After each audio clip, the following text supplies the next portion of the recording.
Hello guys, welcome to another episode of my experience living in Dehradun for the last 1 year.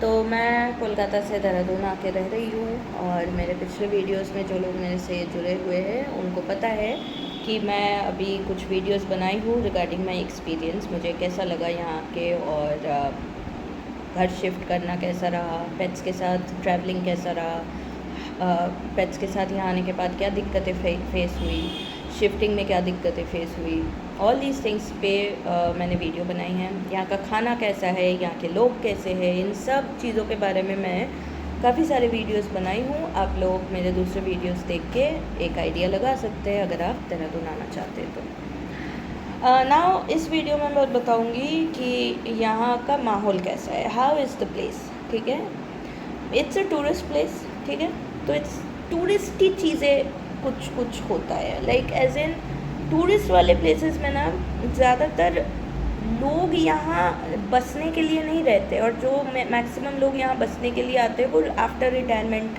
रहने वाले लोग। तो you will find a lot of people who are senior citizens या फिर people who are doing अपना ही खुद का business वगैरह रन कर रहे हैं, तो shop owners, maximum people are shop owners, maximum people are business people, like जिनके खुद के किसी चीज़ का बिजनेस है, या फिर पीपल जो रिटायर्ड पीपल है कहीं और से यहाँ के रह रहे हैं आफ्टर रिटायरमेंट घर लेके। Most people are like this. और अगर आपको बाकी लोग हैं तो इस ऑल टूरिस्ट पीपल जो आपको दिखेंगे, तो ये ना एक टूरिस्टी वाला प्लेस है, तो विच मीन्स यहाँ पे काफ़ी सारे सुख सुविधा नहीं है जो एक कुछ ऐसे जगहों में जहाँ पे मेट्रोपॉलिटन सिटी या कोई और जगह जहाँ पे काफ़ी सारे नौकरी के अपॉर्चुनिटीज़, बहुत सारे लोग आके बसते हैं रहते हैं, अगर ऐसा कोई और सिटी है ना तो उस वाले जगह में आपको काफ़ी फैसिलिटीज़ मिलेंगे। बट यहाँ पे ऐसा नहीं है, यहाँ पे the other crowd is students, hostels है, education system is good, so there are many hostels जहाँ पे पीपल कम एंड स्टे, अपने बच्चों को भर्ती कराते हैं, तो वो पढ़ाई के लिए आते हैं, हॉस्टल्स में रहते हैं, स्कूल्स एंड कॉलेजेस या जो कुछ ऐसे। उन जगहों में जहाँ हॉस्टल्स है उन जगहों में स्टूडेंट्स के लिए कुछ अगर फैसिलिटी आपको मिल भी जाए, but those are all PG वगैरह एकोमोडेशंस रिलेटेड, साथ में रहने के लिए कुछ facilities. But if you are a person wanting to live alone, if you are person looking for, if you are not a student, hostel वगैरह आपको नहीं चाहिए, you are not associated with any school college anything, तो वैसे आपको यहाँ पे रहने के लिए बहुत सारे चैलेंजेस होंगे। स्कूल कॉलेज वाले स्टूडेंट काइंड ऑफ लाइफस्टाइल के लिए जो सामान की ज़रूरत है वो आपको स्पेसिफिक वो एरियाज़ में मिलेंगे जहाँ पे इंस्टीट्यूशंस होते हैं स्कूल कॉलेज वाले, वहाँ पे मिलेंगे। But if you are looking for कहीं और आपको अगर रहना है which is not that kind of locality, तो चीज़ें मिलना बहुत लाइक रेयर आपको मिलेगा। कुछ कुछ एरियाज़ है जहाँ पे आपको सब मिलता है, बट वहाँ पे फिर शॉप्स जहाँ हैं हाउसेस वहाँ नहीं है, हाउसेस जहाँ हैं शॉप्स वहाँ नहीं मिलेगा। शॉप्स के लिए आपको थोड़ा ट्रैवल करना पड़ेगा, ट्रैवलिंग के लिए आप ज़्यादा फैसिलिटीज़ नहीं है, लाइक किसी और शहर में जितने फ्रीक्वेंसी ऑफ बसेस है, जितने सारे बसेस है यहाँ पे उतना नहीं, काफ़ी मैंने आपको ज़्यादा बसेस नहीं मिलेंगे यहाँ पे। कोलकाता में जैसे रिक्शा अवेलेबल है, रिक्शा लाइक साइकिल रिक्शा यहाँ पे नहीं है। यहाँ पे ऑटो दो किस्म के होते हैं, एक का नाम है विक्रम, एक नॉर्मल ऑटो। वैसा विक्रम जो होता है वो ऑटो का ही थोड़ा बड़ा वर्जन है, वो पॉइंट टू पॉइंट जाता है, और जो नॉर्मल ऑटोज़ होते हैं वो रिज़र्व में होते हैं, आपको रिज़र्व ऑटो लेना पड़ेगा। और ऑटोज़ जो है वो भी आपको बहुत सारे लोकेलिटीज़ में ऐसे ही मिलते हुए नहीं मिलेंगे, ऐप वगैरह से आप बुक कर सकते हो, बट मिनिमम चार्जेस आर 80, 90 और 100 पकड़ के रहो for the smallest of distance. मतलब आप एक ऑटो में बैठो और 2 मिनट में उतर जाओ तो भी आपको 80, 90 से 100 रुपये देना पड़ेगा। This is the approximate cost. तो अगर कोई Delhi, Mumbai, Bangalore kind of place से आ रहा है उसके लिए सस्ता होगा, बट अगर कोलकाता से कंपैरिजन हो तो कोलकाता में चीज़ें बहुत सस्ता होता है, कोलकाता का कंपैरिजन में यहाँ पे काफ़ी एक्सपेंसिव है। तो कोलकाता में जैसे कोई भी डिस्टेंस, हम लोग बहुत लंबा डिस्टेंस भी 15 रुपये में लगभग ट्रैवल कर सकते हैं ना, यहाँ पे उस टाइप का सीन ही नहीं है। यहाँ पे आपको वही 80, 90 जैसे मैंने बताया उससे नीचे कुछ नहीं मिलेगा। For the smallest of distance. ये बात है। काफ़ी एरियाज़ में आपको पैदल ही जाना पड़ेगा because you want find anything. यहाँ के पहाड़ी लोग बहुत चलते हैं तो इनके लिए 2-3 किलोमीटर चल लेना कोई बड़ी बात नहीं है। तो वो 2-3 किलोमीटर वाली जगहों पे आपको कुछ नहीं मिलेगा, चलना पड़ेगा। अच्छा, फिर अब आती है बात कि जैसे काफ़ी चीज़ें लाइक नेस्कैफे का एक वो आता है ना coffee sachet all in one, उसमें जस्ट ऐड हॉट वाटर। वो चीज़ यहाँ पे रेयरली मिलता है, रेयरली। मोस्ट प्लेसेस में आप चले जाओ वो लोग सुने भी नहीं है कि ये क्या चीज़ है, ऐसा भी होता है। सो ये एग्जाम्पल से मैं आपको समझाने की कोशिश कर रही हूँ कि बहुत सारी चीज़ों के बारे में यहाँ के लोगों को पता ही नहीं है, पता ही नहीं है। तो आप अगर एक बड़े शहर से आ रहे हो ना तो काफ़ी चीज़ें आपको यहाँ में मिलेगा ही नहीं। पीपल डोंट इवन नो कि ऐसी चीज़ें होते हैं।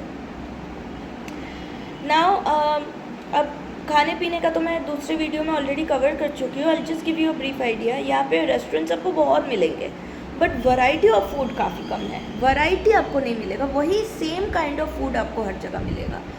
आप अगर बिरयानी के शौकीन हैं तो you will be highly disappointed. The kind of biryani you get over here is a spicy pulao. Biryani आपको नहीं मिलेगी।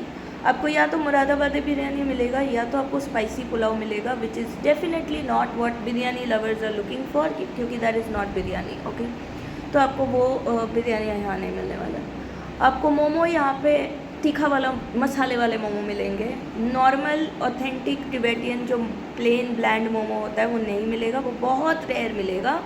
और जो अच्छे दुकान में मिलेंगे वो extremely expensive, like $400 for 4-5 pieces, ऐसे अप्रोक्सीमेट बता रही हूँ। उसके ऊपर भी हो सकता है, 600 में भी जा सकता है।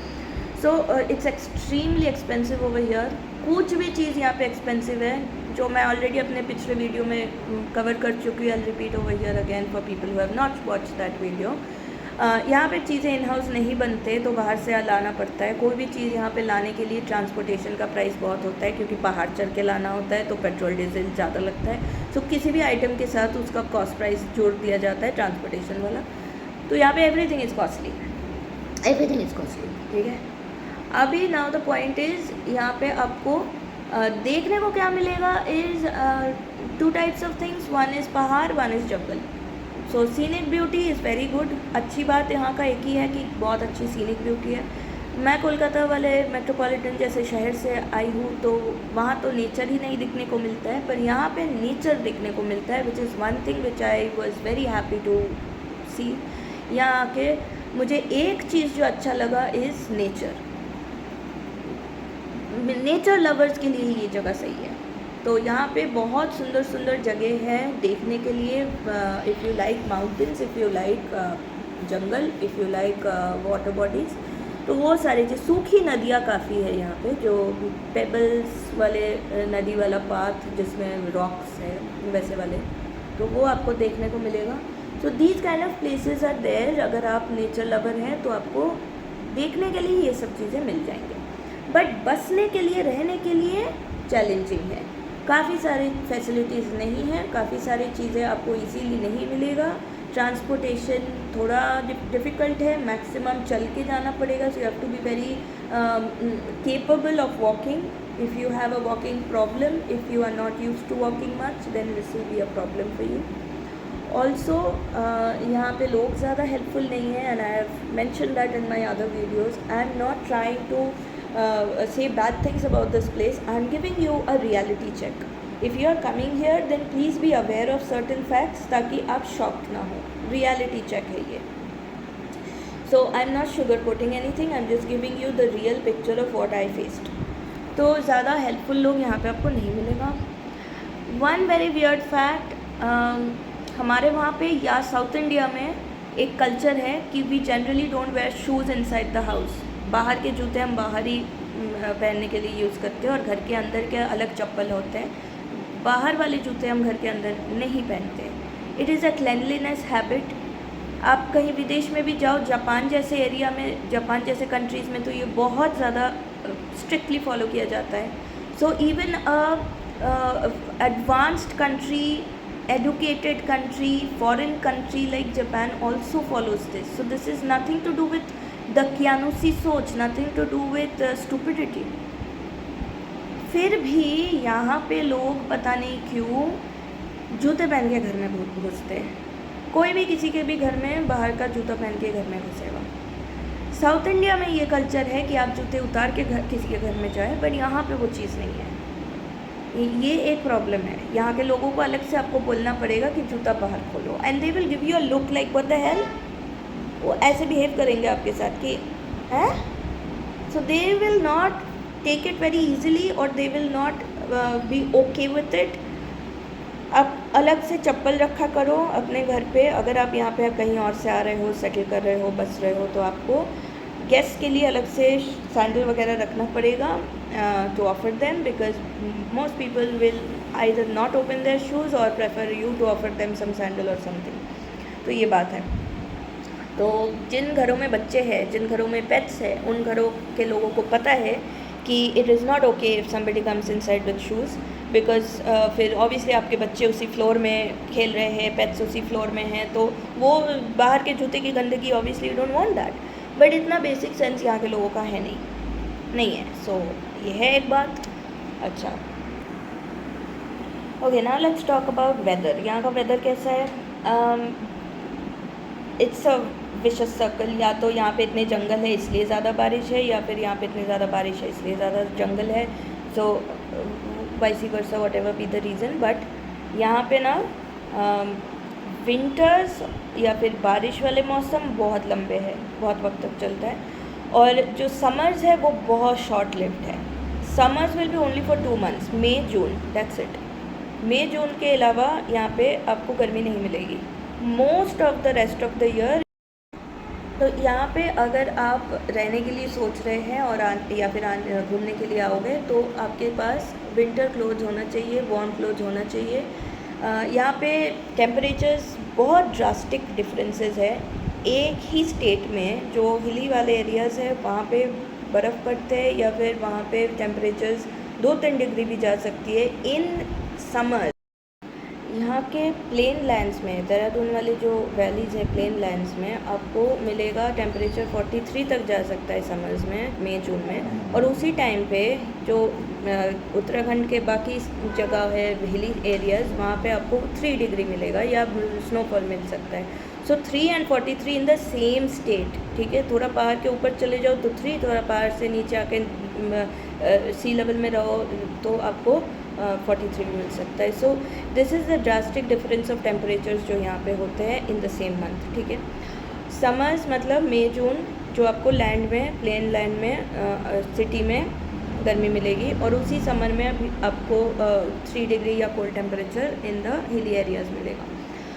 इसके अलावा बाकी पूरा साल ही ठंडा ही रहता है, बिकॉज़ जुलाई से बारिश स्टार्ट हो जाती है। बारिश के मौसम में भी काफ़ी ठंडा हो जाता है अगर लगातार बारिश होती रही तो, एंड पानी ठंडा आता है, सो आपको गर्म पानी चाहिए होगा if you can't take cold water. अच्छा, फिर आपको उसके बाद से अगस्त सितंबर तक तो लंबे पीरियड ऑफ रेनफॉल ही चलेगा। बहुत रेनफॉल होता है, फ्लड्स आ जाते हैं, लैंडस्लाइड्स होता है, ये सब चीज़ें भी होते हैं। अच्छा, फिर उसके बाद अक्टूबर एंड से ठंड पड़ जाती है, ठीक है। नवंबर से it will be very cold, and मार्च तक तो बहुत ठंड रहता है, मार्च तक, ठीक है। मार्च में आपको मिड मार्च तक तो गर्म कपड़े आप हटा ही नहीं सकते, अंदर डाल ही नहीं सकते, कबर्ड्स वगैरह में रखना ही पड़ेगा गर्म कपड़े, ठीक है। आफ्टर मार्च में भी आप थोड़ा प्लेजेंट वेदर फील करोगे। अप्रैल के शुरुआत में या होल ऑफ अप्रैल आपको थोड़ा बहुत प्लेजेंट वेदर मिलेगा which is not so cold. So this is the temperature scene out here. तो इस हिसाब से पैकिंग कीजिए, इस हिसाब से आपको यहाँ रहना पड़ेगा। So I guess I covered all the aspects. यहाँ के लोग कैसे हैं, फूड कैसा है, जगह कैसा है, टेम्परेचर कैसा है, घर ढूंढना कैसा है, पेट्स के साथ ट्रैवल करना कैसा है, पेट्स के साथ चैलेंजेस क्या हो सकता है, all of this I have covered. आप मेरे बाकी वीडियोस देखेंगे तो you will get a fairly good idea about this place. And अगर कुछ भी और जानना है इस जगह के बारे में या कोई और इन्फॉर्मेशन चाहिए, please let me know in the comments, I will try to help out. Thank you guys, bye.